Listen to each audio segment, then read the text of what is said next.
తిరుపతి వ్యాసాశ్రమంపై వివాదం మరింత ముదురుతోంది. ఒకవైపు ఆశ్రమ పీఠాధిపతి వర్సెస్ పరిరక్షణ సమితి, మరోవైపు పూర్వ విద్యార్థుల సంఘం. సై అంటే సై అంటూ ఉండడంతో వీళ్లంతా అగాధం అంతకంతకు పెరుగుతోంది. అధికారులు ఇరు వర్గాలతో చర్చలు జరుపుతున్నప్పటికీ పురోగతి మాత్రం కనిపించట్లేదు. దీంతో త్వరలో జరగాల్సిన నూరేళ్ల ఉత్సవాలపై ఉత్కంఠ కొనసాగుతోంది. వ్యాసాశ్రమం 100 ఏళ్ల వేడుకపై ఉత్కంఠ. ఎటో తేల్చని దేవాదాయ శాఖ. పీఠాధిపతి తొలగింపు కోసం పెరుగుతోన్న ఒత్తిడి. తేలుస్తారా? వివాదం కొనసాగిస్తారా? IIHM స్టూడెంట్స్ ప్రపంచం మొత్తం ఉద్యోగాలు చేస్తూ లక్షల్లో జీతాలు సంపాదిస్తున్నారు. ఇప్పుడే చేరండి international institute of hotel management. Tirupati జిల్లాలో గత కొన్నాళ్లుగా రగులుతోన్న వ్యాసాశ్రమం ఇష్యూ మరింత రచ్చరేపుతోంది. ముక్కోణపు సిరీస్లా నడుస్తోన్న ఈ వివాదంలో 3 వర్గాలు 3 దారులు అన్నట్లుగా వ్యవహరిస్తున్నాయి.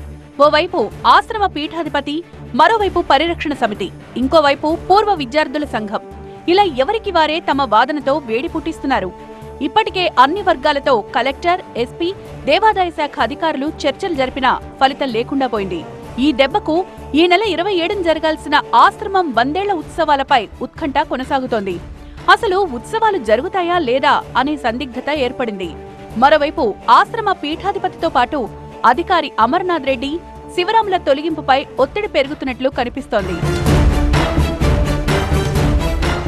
22 అభియోగాలను పొందుపరుస్తూ పీఠాధిపతిపై చర్యలకు 2014 మే 7న అప్పటి కమిషనర్ ముక్తేశ్వరరావు సిఫార్సు చేశారు. దేవాదాయ ధర్మాదాయ శాఖ చట్టం 1987 నిబంధనలను ఉల్లంఘించారన్నది నాటి కమిషనర్ ప్రధాన ఆరోపణ.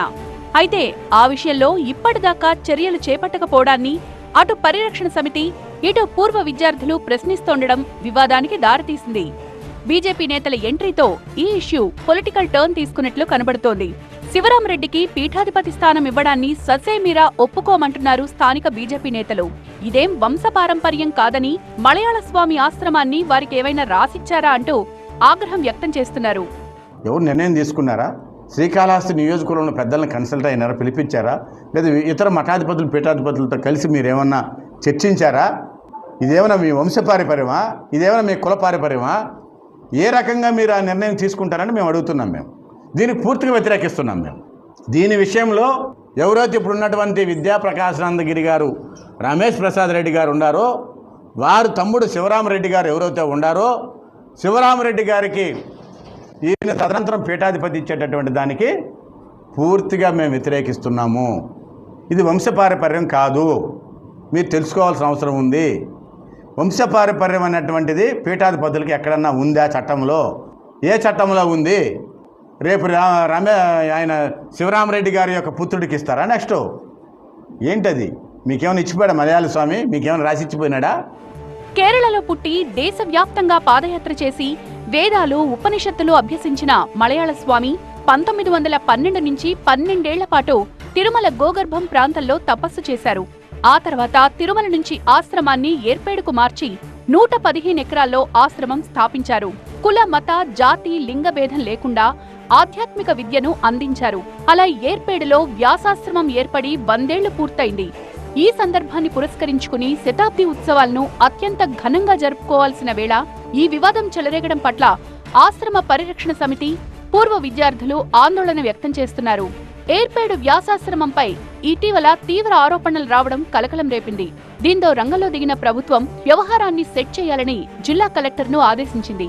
పని మొదలుపెట్టిన కలెక్టర్ వెంకటేశ్వర్లు పీఠాధిపతులు, ఆశ్రమ పూర్వ విద్యార్థులతో ప్రత్యేక సమావేశాన్ని కూడా నిర్వహించారు.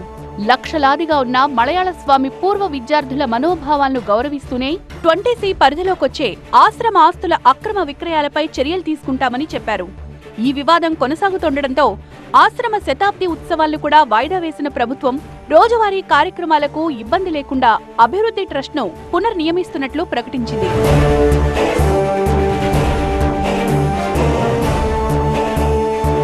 అయితే ఈ పురాతన ఆశ్రమంలో కొందరు నిబంధనలకు విరుద్ధంగా నడుచుకుంటున్నారన్నది ప్రధాన ఆరోపణ. ముఖ్యంగా పరిపూర్ణానంద గిరిస్వామి సోదరుడితో పాటు ఆశ్రమ అధికారిగా ఉన్న అమర్నాథ్ రెడ్డిపై తీవ్ర విమర్శలొచ్చాయి.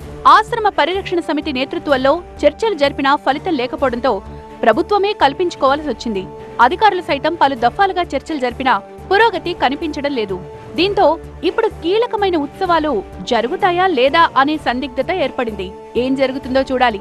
ఆలోపు ప్రభుత్వం ఇష్యూని సెటిల్ చేస్తుందా లేక సశేషం అన్నట్లుగా ముందుకు సాగుతుందా అన్నదే ఇప్పుడు సస్పెన్స్.